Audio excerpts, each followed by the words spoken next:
જય શ્રી કૃષ્ણ। આજે બે વાત કરવા જાઉં છું દોસ્તી વિશે। દોસ્તી શું છે? દોસ્તી એક એ વસ્તુ છે, નિસ્વાર્થ પ્રેમે જે કામ કરવામાં આવે ને દોસ્તી કહેવાય। ગમે ત્યારે ફોન કરો, કઈ પ્રશ્ન વગર ગાડીની વાંહે બેસી જાય એને દોસ્તી કહેવાય છે। રાત હોય, દિવસ હોય, બપોર હોય, સાંજ હોય, ગમે તે તાણે દોસ્તને ફોન કરો એટલે બીજા કોઈનો ફોન ઉપડે કે ન ઉપડે, આપણો ફોન ઉપડી જાય એને દોસ્તી કહેવાય। કઈ પ્રશ્ન કર્યા વગર આપણું કામ કરી દે એને દોસ્તી કહેવાય। દિવસ અને રાત કરી દે આપણું કામ ન થાય તાવથી ન જમે એને દોસ્તી કહેવાય। દોસ્તીની પરિભાષા કંઈક અલગ જ છે। જીવ માગી લ્યો ને તો પણ દોસ્તીમાં આપી દે છે।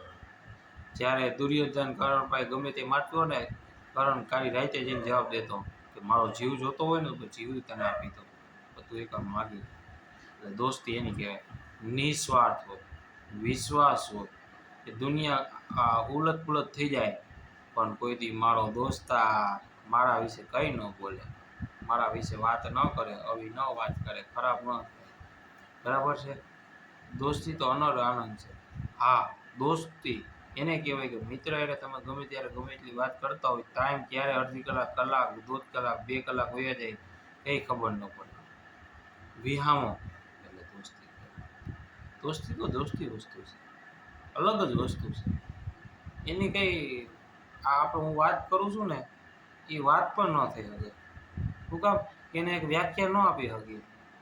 જ્યારે જીવ માથા કપાઈ જતા હોય, બરાબર છે, દોસ્તીમાં જાત નાત કંઈ જોવાતું ન હોય, બરાબર છે, તો એની તો વાત જ કંઈક અલગ છે, બરાબર છે। દોસ્તી એટલે દોસ્તી છે। આજના જમાનામાં તો બહુ છે।